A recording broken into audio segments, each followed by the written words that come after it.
Voilà, nos très chers abonnés de Génor TV, nous vous disons sincèrement merci.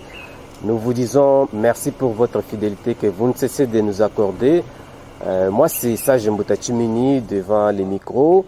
À la réalisation, nous avons Naomi et Stani qui tiennent nos caméras. Nous vous disons sincèrement merci. Aujourd'hui, nous allons recevoir un invité de marque. C'est la première fois qu'on les reçoit. Il s'appelle M. Dieudonné Kishikazadi. Il est le président du parti politique Congo Positif. M. Dieudonné Kishi, nous vous saluons. Bonjour Mbouta, bonjour à l'équipe technique qui vous accompagne. Merci beaucoup. Bonjour aussi aux téléspectateurs. Merci beaucoup. J'espère que vous allez bien. Comme vous voyez, je me porte à merveille. D'accord. Et aussi la santé du parti politique Congo Positif, j'espère que ça va. Bon, pour la santé du parti, je pense qu'il appartient à vous, de la presse, d'en parler. Nous travaillons, mais ceux qui peuvent jauger la santé, c'est vous qui nous observez. Voilà. Dieudonné Kishi est connu sous beaucoup de casquettes. Je ne sais pas si nos chers abonnés peuvent vous reconnaître sous d'autres casquettes. Soit vous voulez qu'on reçoive Dieudonné Kishi en tant que président du parti politique Congo Positif. Bon, je pense qu'ici, nous nous retrouvons dans le cadre du parti Congo Positif. Vous voyez qu'on est sur un tapis rouge. Ouais. Donc, avec un micro blanc. Ouais. Donc, c'est pour dire que nous sommes dans le cadre du parti Congo Positif. Je souhaite vivement que nous puissions rester dans ce cadre-là parce que j'imagine, je ne sais pas, mais j'imagine que les questions que vous pourriez me poser relèvent de la politique et de toute autre chose. Effectivement. Sauf si je me trompe. Non, c'est ça. Voilà. Nous savons très bien qu'en 2011, vous aviez un mouvement appelé Objectif 2011. Et en 2017, vous avez créé un parti politique Congo Positif. Est-ce que vous pensez que l'Objectif 2011 tant chanté était atteint et l'idée de créer le parti politique en 2017 était derrière quel objectif? Bon, moi je préfère parler directement de Congo Positif parce que je ne suis pas historien. C'est ça. J'aime avancer que de reculer en arrière, oui. Objectif 2011, c'est un mouvement qui nous a permis de faire ce que nous avons pu faire en son temps. Et pendant que nous avions l'âge que nous avions, l'âge des associations. C'est ça. Et aujourd'hui, Congo Positif, c'est un parti politique que nous avons créé parce que nous estimons que à l'âge que nous avons, l'instrument qu'il nous fallait pour continuer le combat, pour mener le combat, c'est un parti politique. Aujourd'hui, je me réjouis du fait que c'est un parti qui vit, c'est un parti qui est connu, et c'est un parti qui est reconnu, c'est un parti qui a des bases un peu partout où nous avons travaillé. Nous ne revendiquons pas une présence sur l'ensemble du territoire national, nous sommes réalistes. Nous nous sommes assignés un certain nombre de provinces et c'est dans ces provinces où nous sommes en train de travailler, bien qu'il y a la présence timide, tout à fait timide dans beaucoup d'autres provinces. Mais nous avions ciblé 10 provinces dans lesquelles nous travaillons et pour le moment sur 26. Sur les 26 et nous allons progressivement. C'est ça. Voilà, parce que vous prenez un Congo positif, nous voyons ce qui fait l'actualité aujourd'hui. Il y a beaucoup de leaders qui sont en train de se retirer dans la vision du chef de l'État, surtout les leaders kassaïens. Je ne sais pas, Congo positif, à quelle position par rapport à l'actualité qui bat record. Bon, Congo positif pense que tous les leaders qui se retirent, tous les leaders qui ne marchent pas ensemble avec le président de la République, cela est normal. Parce qu'effectivement, ce sont des gens qui ne peuvent pas évoluer avec le président de la République.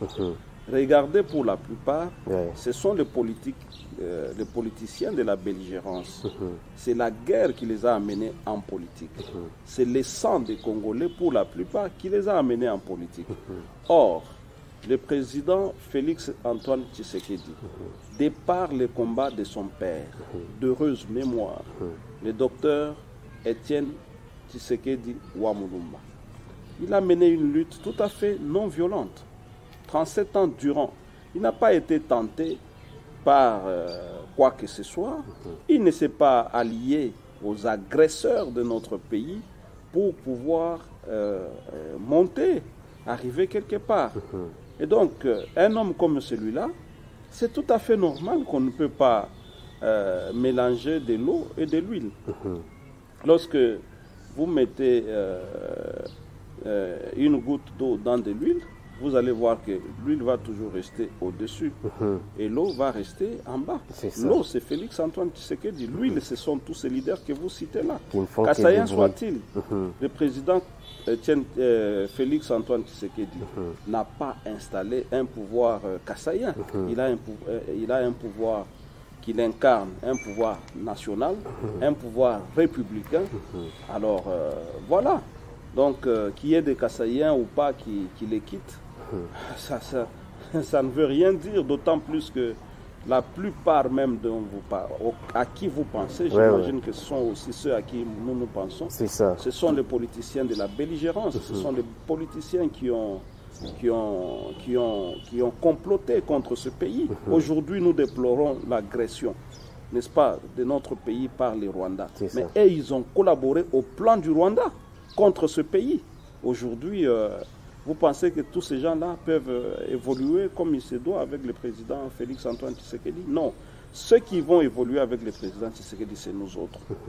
Parce que nous n'avons pas pactisé contre l'ennemi, contre notre pays. Nous n'avons pas collaboré à un plan comme celui que les Rwandais avaient mis en place en 1996 contre notre pays et auquel qui a été facilité par beaucoup de ceux dont vous parlez, qui commencent à penser que nous, les Congolais, nous sommes amnésiques et que nous avons oublié qu'ils ont tué les gens pour arriver là où ils sont. Ils ont le sang des Congolais dans leurs mains. Donc, les gens qui ont le sang ne peuvent pas naturellement évoluer avec un président qui a les mains blanches. S'il y en a qui n'ont pas les mains, qui n'ont pas les sangs, d'autres ont fait de la prédation sur ces pays. Donc, des gens qui ont pris de l'argent de ce pays sans titre ni loi, et donc, voilà, qui se sont enrichis sur le dos des Congolais. Et Félix Antoine Tshisekedi ne l'a pas fait. Donc, une autre raison aussi pour dire que ces gens-là ne peuvent pas évoluer normalement avec le président. Parce que lorsqu'ils vont l'amener sur les chemins, soit de verser encore une fois le sang des Congolais ou de voler l'argent du Congo, Félix va dire non. Et lorsqu'il dit non, ils ne peuvent pas marcher ensemble. C'est ça la raison profonde. Parce qu'il y a certains avis différents de part et d'autre. Ils disent que le président Félix est un tribaliste. Il y a d'autres qui disent qu'il est incompétent, il n'est pas encore mûr en matière politique. Il y a d'autres qui disent que le président Félix est entouré de jouisseurs qui ne font rien, ce qui constitue un danger pour la République démocratique du Congo. Je ne sais pas si vous partagez aussi le même avis. Non, je ne peux pas partager cet avis-là parce que tribaliste, ça veut dire quoi? Parce que aujourd'hui, le tribalisme se situe dans quelle sphère de pouvoir du président de la République? Si c'est au niveau de la présidence de la République, n'est-ce pas? Son directeur de cabinet n'est pas de la même province que lui, n'est-ce pas? Alors, beaucoup d'autres conseillers, les conseillers principaux, les conseillers simples, les assistants principaux, tous ceux qui entourent le président de la République, ils ne sont pas que de sa province, si vous regardez bien. Et quand vous allez au gouvernement, celui qui dirige le gouvernement de la République n'est pas de la même province que le président de la République. Lorsque vous allez à l'Assemblée nationale comme institution, celui qui dirige l'Assemblée nationale n'est pas de la même province que le président de la République. Voilà les institutions importantes de notre pays par lesquelles il n'y a pas que l'Assemblée, c'est-à-dire le Parlement, donc l'Assemblée et le Sénat.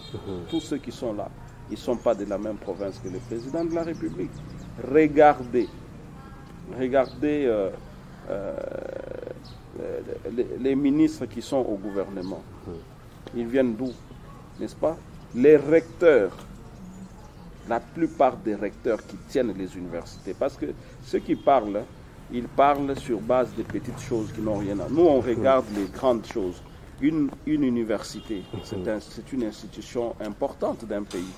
Est-ce que toutes les universités de ce pays sont tenues par les frères du président de la République? Vous voyez que si vous voulez, nous pouvons aller dans des comparaisons avec les temps passés. Hein? Dans ce pays, on a connu les Nzimbi, on a connu les ceci, les cela. Ceux-là pouvaient bien, ceux qui dirigent l'armée, n'est-ce pas, aujourd'hui. Ce sont les gens du président de la République, ils sont de la province du président, n'est-ce pas? Donc, ça, c'est un faux truc, c'est un faux débat.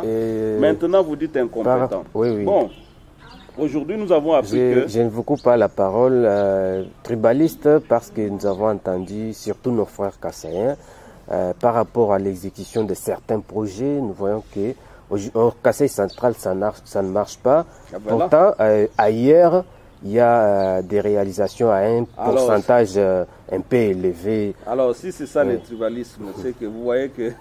Donc, c'est l'erreur au Kasaï. Hein, le Kasaï n'est pas aussi servi qu'on l'aurait On dit que le Kasaï est négligé. Le Kasaï a toujours été négligé. Depuis le temps de Belge, n'est-ce pas? Bien que nous avons depuis le temps des Belges, on a pris les ressources de cette province. L'Amiba dont vous avez entendu parler, elle a soutenu l'ensemble de ce pays. Et pendant ce temps, personne n'insultait les Kassaïens. Pendant ce temps, l'Amiba qui a soutenu ce pays pendant longtemps, personne n'a insulté les Kassaïens. Personne n'a vu le tribalisme lorsque l'Amiba soutenait ce pays. Mais aujourd'hui, la guerre, par exemple, des musées, elle a été soutenue par quelle compagnie? C'est avec l'argent de l'Amiba, lorsqu'ils arrivent à l'étape de Mbujimaï. Donc, c'est pour vous dire qu'il y a plus d'accusations gratuites, il y a plus de haine dans ce que les gens disent, il y a plus de peur aussi dans ce que les gens disent que la vérité. Maintenant, lorsqu'on dit qu'il est incompétent, que l'incompétence, c'est produire l'argent qu'il est en train de produire. L'incompétence, c'est fermer les trous, là où il y avait la prédation, que les gens ne prennent plus l'argent comme ils étaient en train de prendre. C'est ça les compétences. Les compétences, c'est tous ces chantiers qui sont... Aujourd'hui, j'ai regardé un reportage sur une chaîne concurrente, si vous permettez, Télé 50. Ils ont montré aujourd'hui une station à Kinshasa qui est en train de se construire pour... amener les 150 MW d'électricité de Zongo 2 dans la ville de Kinshasa. C'est ça l'incompétence. L'incompétence, c'est justement ces travaux qui sont en train d'être réalisés en ce moment au niveau de l'Embaïmbu à Kinshasa pour donner de l'eau à la population de Kinshasa. Donc, vous comprenez, c'est ça l'incompétence. L'incompétence, je peux vous citer autant de choses comme ça. Ça, c'est un bien d'une manière positive, mais le président, quelque part, ne fait pas des suivis parce que nous avons vu... L'incompétence, c'est d'avoir amené pendant la guerre contre ces pays, n'est-ce pas? Elle a plus ou moins ça fait plus ou moins 25 années qu'on n'avait jamais désigné le Rwanda comme l'agresseur de ces pays, au point de faire parler les États-Unis et la Belgique, le roi même de Belge qui a parlé, qui a appelé à la solidarité, un peu plus de solidarité envers la République démocratique du Congo. Donc aujourd'hui, on sait que ce n'est pas les M23, mais c'est Kigali, c'est le président Kagame qui attaque la République démocratique du Congo. Voilà l'incompétence du président Félix Antoine Tshisekedi. Donc, pour tout le reste, c'est du verbiage. C'est la peur. C'est de la peur. C'est vraiment la peur. C'est des gens... On a entendu quelqu'un d'autre dernièrement, un peu aigri parce qu'il n'a pas eu un poste quelque part. Des anciennes méthodes, là. D'injurier pour avoir les postes. Et c'est ce que les gens sont en train de reprendre. Alors, jouisseur. Jouisseur. Donc, il est entouré de beaucoup de gens. Lui-même qui a parlé des jouisseurs... a reconnu que pendant qu'il était à l'Assemblée nationale, il jouissait. Vraiment. Qu'il remette d'abord ce qu'il a pris dans le cadre de la jouissance. Qu'il remette tout ça pour dire non, non, non, non. J'ai eu ça dans le cadre de la jouissance. Je remets ça au, comment on appelle, au trésor public. C'est le jour qu'il remet tout ce qui Donc, est... il s'est accusé dans ses propos. Il s'est accusé parce qu'il a dit sur Radio France Internationale, il a dit que lui aussi a profité de cette jouissance qui lui a permis de construire, de faire ce qu'il a fait. S'il est sérieux avec lui-même, la première attitude c'est quoi? Avant de dénoncer les jouisseurs, c'est de prendre tous les biens de la jouissance pour le remettre au trésor public officiellement et retourner à la case de départ. Ou bien rester juste avec le strict minimum auquel on avait droit réellement. N'est-ce pas? C'est à partir de ce moment-là que nous pouvons parler de jouissance. Si vous ne voyez pas celui qui a prononcé ces mots-là, les faire, ça veut dire c'est du populisme, c'est de la manipulation, c'est de la haine, une fois de plus. Est-ce que vous reconnaissez que jusque-là, Félix est entouré des éléments dangereux qui constituent un danger pour le pays? Jusque-là. Parce que nous en avons eu à découvrir un danger beaucoup. Pour le pays aujourd'hui, le pays est là. Le pays est là. On n'a pas appris que depuis que Félix est au pouvoir, il y a un nouveau foyer de tension. Une nouvelle guerre qui a éclaté en dehors de là où il y avait toujours la guerre à l'est de notre pays. Et la guerre qu'il est en train de combattre de la très bonne manière parce qu'aujourd'hui, même un petit enfant sait que les M23 n'existent pas, c'est les Rwandais qui existent. Aujourd'hui, Félix a fait que les Rwandais qui négociaient avec les Rwandais pour les comptes de la République démocratique du Congo, maintenant le Rwanda est en train de négocier avec le Congo. Donc le Rwandais se retrouve en face du Congo. Contrairement à hier où on voyait les gens aller là-bas sous la casquette de la République démocratique du Congo, mais avec un agenda du Rwanda. Tout ça, bon, effectivement, c'est des choses que certains regards ne peuvent pas voir. Il faut porter des lunettes comme les nôtres. Nous qui avons quand même tourné 1000 pages pour comprendre ces choses-là. Donc, voilà l'incompétence. C'est ça. Voilà l'incompétence. D'une autre façon, vous avez essayé un peu de définir l'incompétence beaucoup chantée, tant chantée par des leaders politiques. Je ne sais pas, d'après vous, M. Dieudonné Nkichi, qu'est-ce qui a bloqué la réalisation de certaines promesses tant promises par le président Félix-Antoine Tshisekedi Tshilombo, parce que c'est la chanson qui est dans la bouche de beaucoup de Congolais. Il y a tout un tas de promesses qui ne sont pas encore réalisées. Pourtant, nous tendons vers la fin de son mandat. Mon frère Mbouta, je peux vous dire que la politique, c'est l'art de la promesse. Vous ne connaissez pas un seul acteur politique sérieux qui veut arriver quelque part ou qui veut travailler, qui ne ferait pas de la promesse. Parce que si vous ne nous dites pas ce que vous voulez faire et ce que vous allez faire, sur quelle base nous allons croire en vous? Donc, déjà, c'est un non-sens que d'entendre des gens dire il a fait des promesses. Beaucoup d'ailleurs. Maintenant, il a fait des promesses, mais les gens ont parlé trop vite. Les gens l'ont critiqué trop vite, trop vite. Aujourd'hui, si vous regardez, ceux qui ont compté les promesses ont arrêté de compter. Ceux qui avaient commencé à compter les promesses ne comptent plus, si vous êtes attentifs. Pourquoi ils ne comptent plus?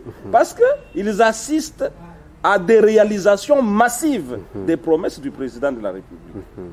Il n'y a pas une seule province dans ce pays aujourd'hui qui n'est pas concernée par l'un ou l'autre programme du président de la République. Est-ce que vous savez qu'aujourd'hui, une mission d'enquête a révélé que les travaux de 100 jours, par exemple, les travaux de 100 jours qui concernaient l'ensemble de la République, tous les territoires de ces pays étaient concernés. Est-ce que vous savez que ces travaux-là sont aujourd'hui réalisés à 70%? C'est une information. Je vous donne l'information. Donc c'est pour vous dire que les gens ne comptent plus les promesses. Ils ont arrêté de compter les promesses parce qu'ils sont incapables de compter maintenant les réalisations. Vous voyez le président de la République. Demandez aux fonctionnaires, faites une émission avec les fonctionnaires de l'État, qu'ils vous disent combien ils touchaient hier et combien ils touchent aujourd'hui. Même si ce n'est pas encore un grand montant par rapport au pouvoir d'achat, par rapport à la situation du pays. C'est quand même consistant. Mais aujourd'hui, en tout cas,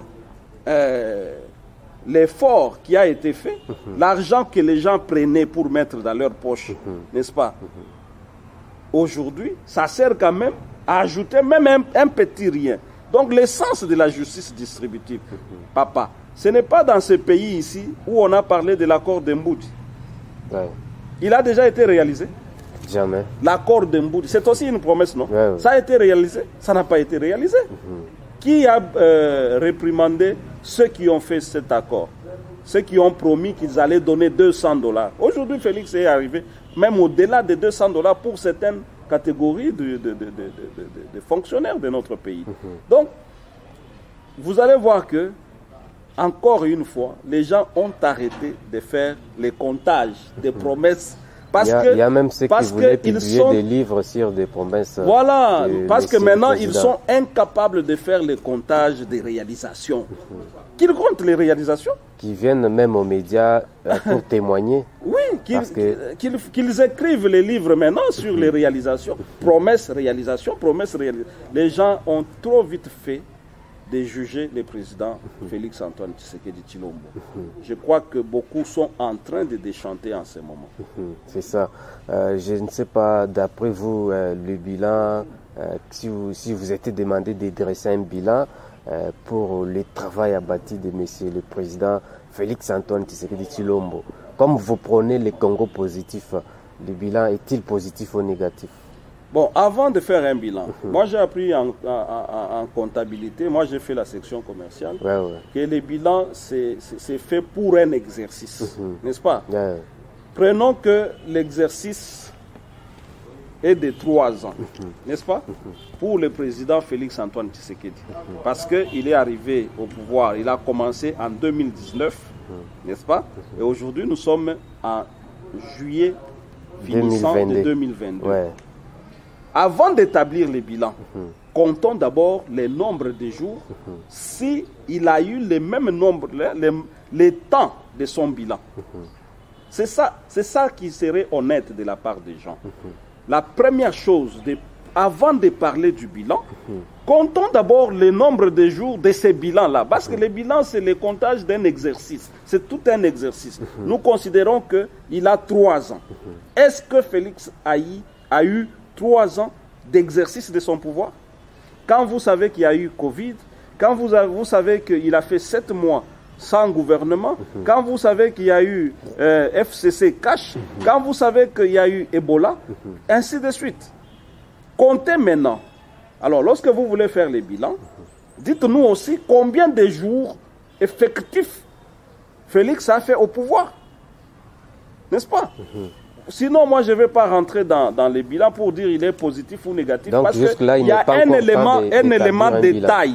Il y a un élément détail dans le bilan que les gens ne veulent pas mettre. Vous ne pouvez pas, les bilans, c'est pour un temps.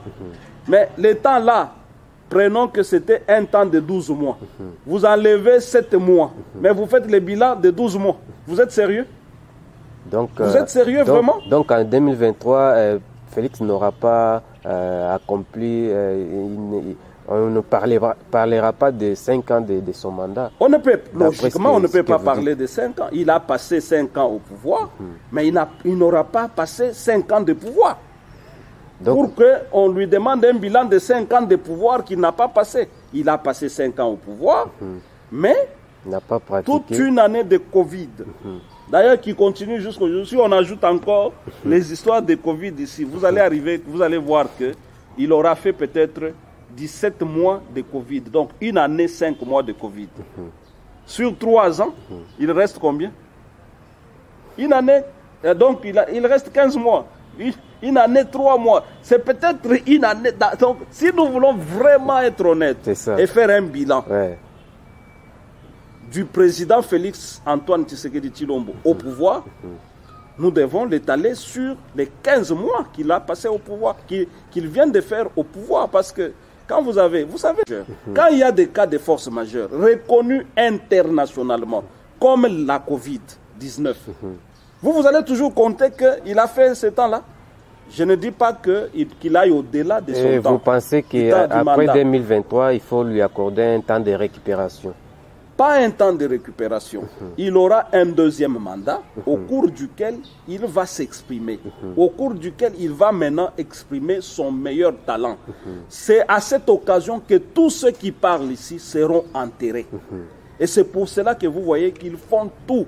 Ils font tout pour ne pas lui accorder le deuxième mandat. Parce que ce deuxième mandat-là, c'est un mandat cimetière. Parce qu'il a déjà des adversaires qui se bombent les torses. Ah non, ce sont des menus frétins. Quel adversaire vous avez vu là-bas? Vous avez vu qui? Citez-moi les noms, je vais vous dire. Jean-Marc Kabounda s'est proclamé candidat président en 2023. Vous savez que même mon fils qui a 5 ans peut me dire aussi que je vais devenir président. N'est-ce pas? Vous n'avez pas peur de tous ces candidats-là? Mon fils Yohan, qui va avoir 3 ans en novembre, peut venir au salon me dire, papa, je serai candidat président de la République. N'est-ce pas? N'est-ce pas? Vraiment. Donc tout le monde peut dire ça. Est-ce que c'est parce que quelqu'un a dit ça que nous, on doit vraiment mettre le temps dans une émission comme celle-ci pour en parler? Attendons. Vraiment. Attendons que la CENI... Moi, je suis un homme méthodique. Hein. Ouais. On attend que la CENI puisse les déclarer. Parce que parmi eux, il y en a même qui ne sont pas congolais. Parmi eux là. Il y en a même qui ne sont pas congolais. Il y en a qui ne sont pas congolais de père et de mère. Bien qu'on a fait tomber la loi Tchani, sinon Papa, ça la allait loi être un Tchani, problème. on peut ne pas la voter. Elle est déjà dans nos têtes. Elle est dans nos têtes. Je ne sais pas qui va la sortir. Maman Kamera Women, vous ne connaissez pas la loi Tchani, de père et de mère. N'est-ce pas? Elle connaît. Lorsque vous irez, mettre votre bulletin, vous allez voir qui? Maman Kamera Women. Vous allez mettre un Congolais qui n'est pas de père et de mère. Vraiment. Vous pensez vraiment? Ah voilà. Donc c'est fini cette histoire-là. Même si on ne la met pas dans la tête. Dans la loi, c'est déjà resté dans nos têtes. Et nous battrons campagne autour aussi de ça. Nous allons rappeler aux gens que, attention, il y a des Congolais qui ne sont pas des pères et des mères qui cherchent à mettre la main sur notre pays à la présidence de la République. Vous croyez que nous n'allons pas parler? Vraiment. C'est ce que vous pensez? Hein? Mais qu'on proclame d'abord les gens officiellement. CENI dit tel est candidat, tel est candidat, tel est candidat. Nous allons les descendre en 2 minutes. Ils n'auront même pas le courage. J'espère que nous allons revenir vers vous. Toujours mais venez me voir, venez me voir. Il y en a dont nous allons... TV. Il dépose son dossier aujourd'hui. La CENI le déclare candidat et nous amenons les éléments demain pour dire qu'il n'est pas candidat. Nous contestons et vous allez voir qu'on va annuler certaines candidatures. Certaines candidatures parce que ça ne sera pas des Congolais. Et ça n'a jamais été des Congolais. C'est ça. Voilà. J'espère que vous avez bien entendu. On a trop joué avec ce pays.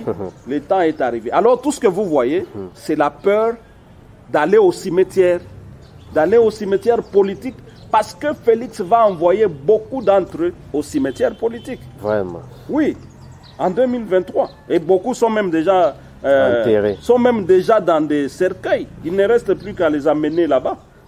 À nécropole. Vraiment. Ce sont des grimaces ou bien vous dites des réalités, mais c'est Dieu de Non, je suis un chef de parti.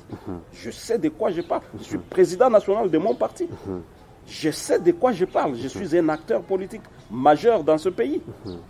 Ne vous en faites pas. Hein? J'ai un parti politique qui fonctionne. J'ai accès à un certain nombre d'informations qui me font... Je ne peux pas faire des grimaces. Parce qu'il s'agit ici de défendre notre pays. Et les gens pensent que s'ils affaiblissent le président Félix Antoine Tshisekedi Tshilombo, ils vont nous ramener à la case de départ. C'est ça l'enjeu. Et c'est ce que nous allons expliquer à la population. Et c'est ce que je suis en train d'expliquer à la population qui nous suit. L'enjeu ici, c'est de mettre Félix de côté pour qu'il continue avec la prédation, pour qu'il continue à tuer les Congolais, pour que les plans du président Kagame continuent à s'appliquer. Parce que c'est ces plans-là qui a amené beaucoup de gens au pouvoir. Vous connaissez beaucoup de partis qui ont été qui sont nés de la belligérance, tout ça. Mais nous autres, nos partis ne sont pas nés de cette belligérance. N'est-ce pas? Il y en a que Kagame connaît comme ça par leur nom. Mais si Kagame met seulement, il se met là, il cite seulement leur nom, leur politique va s'arrêter ici. Vraiment. S'il s'est décidé seulement de citer les noms, je connais tel, je connais tel, je connais tel, vous pensez qu'ils vont continuer à faire la politique ici? Donc il y a du fumée, il y a des gens derrière tout ça. Donc c'est clair maintenant, vous avez bien entendu. Nous vous rappelons que nous recevons M. Dieudonné Nkishikazadi. Il est président du parti politique Congo Positif. M. Dieudonné Nkishi, avant qu'on se sépare, parce que vous êtes au Kasaï central, vous avez vu comment est-ce que le projet marche, vous avez vu comment est-ce que le Kasaï central est désenclavé. Parce que vous prenez les Congo Positifs, quelles sont les pistes de solutions? Qu'est-ce que vous proposez pour le désenclavement total de notre province qui est le Kasaï central? Au Kasaï central ici, nous avons, pour nous des Congo positifs, nous demandons, nous exigeons seulement deux choses. La première, c'est la route Kalambambouj qui nous permet d'aller à l'océan. N'est-ce pas? La route Kalambambouj pour nous, ce n'est pas pour nous arrêter en Angola. Non, c'est pour que nous puissions avoir accès à la mer, que nous puissions avoir accès à l'océan. Ça veut dire quoi? Ça veut dire que nous puissions importer nos choses par les ports de Lobito et que ça arrive rapidement.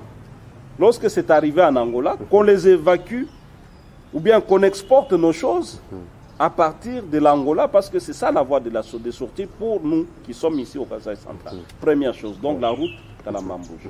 Deuxième chose pour nous, c'est l'électricité de Chute Katende et de tout autre projet qui peut nous permettre d'avoir de l'énergie électrique, parce que dès que vous avez l'énergie électrique, on l'appelle industrie industrialisante. C'est-à-dire, avec l'énergie électrique, ça va faciliter les industries ici.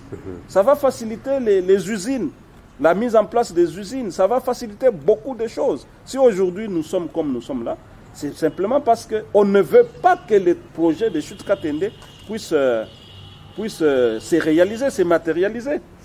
Et les gens font tout, ils mettent des boutons pour que ces projets-là ne se réalisent pas. Qui bloque? Ce sont des Kassaïens même ou bien les gens d'ailleurs? Est-ce que le ministre de l'énergie c'est un Kassaïen? Si vous voulez. Vraiment.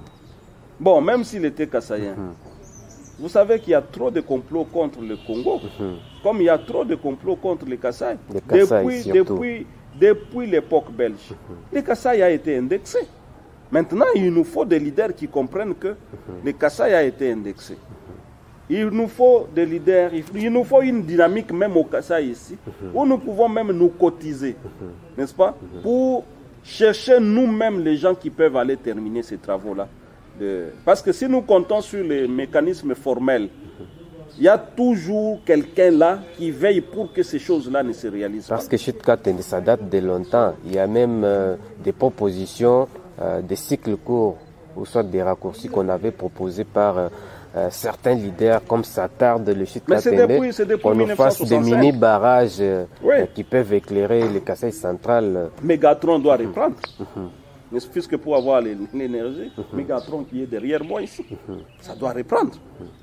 Et vous voyez que il y a une main noire.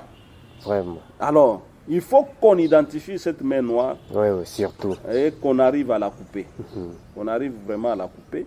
Si ce n'est pas ça, je pense qu'il va appartenir aux Kassaïens d'exiger que ces projets-là ne soient plus un projet formel, étatique, mais que les enfants du Kasaï que nous sommes, nous puissions nous organiser pour terminer ça. Parce que c'est ça le salut de notre province, enfin de notre espace. C'est ça le salut. Donc, parce que nous avons trop attendu de l'État et que l'État n'arrive pas à couper la main noire qu'il y a derrière ces projets, il va falloir qu'on réfléchisse sur d'autres mécanismes qui nous permettraient vraiment d'offrir les délais. À votre niveau, qu'est-ce que vous avez proposé? Non, nous, on est mécanismes déjà à partir du moment, je l'ai dit comme ça, ne vous en faites pas, les réflexions seront faites. Et si nous avons une recette, nous ne manquerons pas d'en parler, peut-être même de vous appeler pour que nous puissions en parler. Vous savez que notre parti, sa spécialité, c'est la réflexion. C'est ça.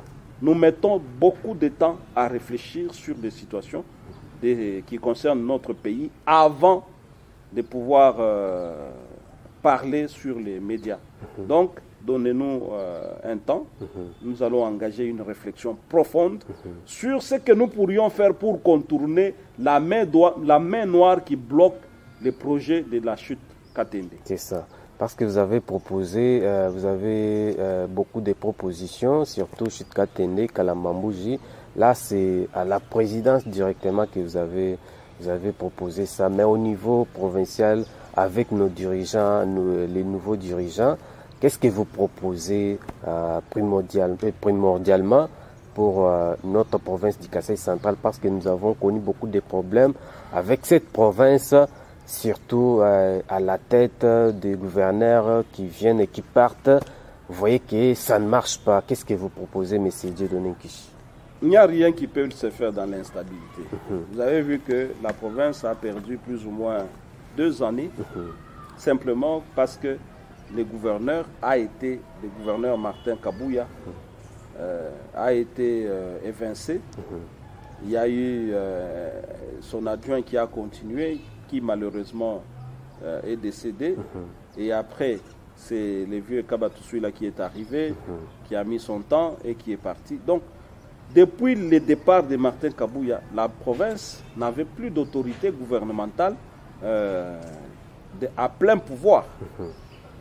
Donc, il faut que nous comprenions, il faut que nos élus provinciaux comprennent que l'instabilité, même si c'est pour des raisons fondées, qu'on peut faire partir un gouverneur, mais l'instabilité que cela crée est plus désastreuse sur la vie de la province, sur la vie de nos populations, que les mal qu'ils cherchent à endiguer. Parce que si quelqu'un a volé prénom,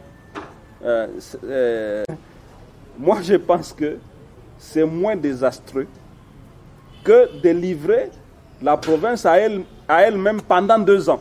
Qui est comptable de ces 2 années qui viennent de partir et qui viennent de partir en fumée? Qui en est comptable? Ce sont nos députés provinciaux. Ce sont eux que nous accusons d'avoir livré la province à cette instabilité, même si les raisons qu'ils ont évoquées auront été des raisons favorables.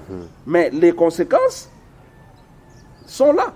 Vraiment. Nous n'avons pas. Voici 2 ans que nous n'avons pas évolué. Maintenant, le nouveau gouverneur. Moi, tout ce que je peux lui dire, c'est le peu d'argent qu'il peut avoir. Dans un premier temps, qu'il l'investisse dans les champs. Parce que l'argent de la province qui pouvait circuler ici, les peu d'argent que nous avons, nous l'envoyons dans d'autres provinces et même dans d'autres pays sous forme d'importation. Or, un champ de maïs, mon frère, c'est combien de mois? C'est 3 mois. Ouais. Le gouverneur n'a pas 2 ans de pouvoir officiellement. Hein? Si on doit aller aux élections des députés provinciaux et des gouverneurs en 2023 ou en 2024, vous voyez qu'il n'a pas beaucoup de temps. Alors, imaginez s'il inondait la province avec le maïs. Qui suffirait pour l'ensemble de la province. Par MK 4500, 5000 même. Oui, 5000 francs pour moins d'1 kilo de maïs. Vraiment. Donc vous imaginez que s'il se mettait seulement à inonder la province de ça, l'argent va circuler, le pouvoir d'achat va se stabiliser, les gens vont manger.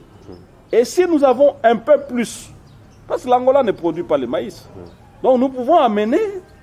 Nous pouvons exporter ici même à côté de chez nous ici.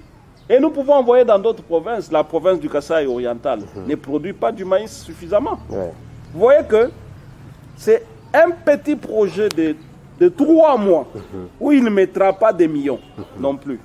Parce que s'il prend 30 hectares, 50 hectares, ou 1000 hectares, 3000 hectares, 5000 hectares, il va produire beaucoup de maïs. 10 000 hectares, il va produire énormément de maïs. Voici la saison. Donc, le peu d'argent qu'il peut avoir, parce qu'il ne peut pas faire la route Kalamba-Mbouji, il n'aura pas l'argent nécessaire. Même pour chute Katende. Pour la chute Katende. Alors, ce qui lui resterait pour moi, pour nous des Congo positifs, c'est de faire ce que nous lui proposons là. Et vous allez voir, au moins, il fera que l'argent reste en province. Et quand l'argent reste en province, il y a le pouvoir d'achat qui sera relevé. Et quand il y a le pouvoir d'achat qui est relevé, ça veut dire les gens, l'activité économique peut devenir intense. Et dès qu'elle devient intense, les gens sont à l'abri. Et puis, il reste maintenant les grands projets. On attend les prochains mandats. Voilà. Où on attend, parce que Kalamba-Mbouji comme Katende, c'est l'État. Et l'État, je vous dis, pour Katende, que nous fassions ce que nous proposons ici, réfléchir sur les moyens de contourner la main noire qui est sur les travaux de chute Katende. Surtout ça. C'est un plaisir pour nous de recevoir M. Dieudonné Kishi, le président national du parti politique Congo Positif. Mes chers amis, moi c'est Sage Mbuta Tshimini. Je vous rappelle qu'à la caméra, c'était Naomi Bimpe et Stani Kanko, des pères et des mères. Monsieur Dieudonné Kishi, c'est un plaisir pour nous. Nous vous remercions. C'est moi qui vous remercie.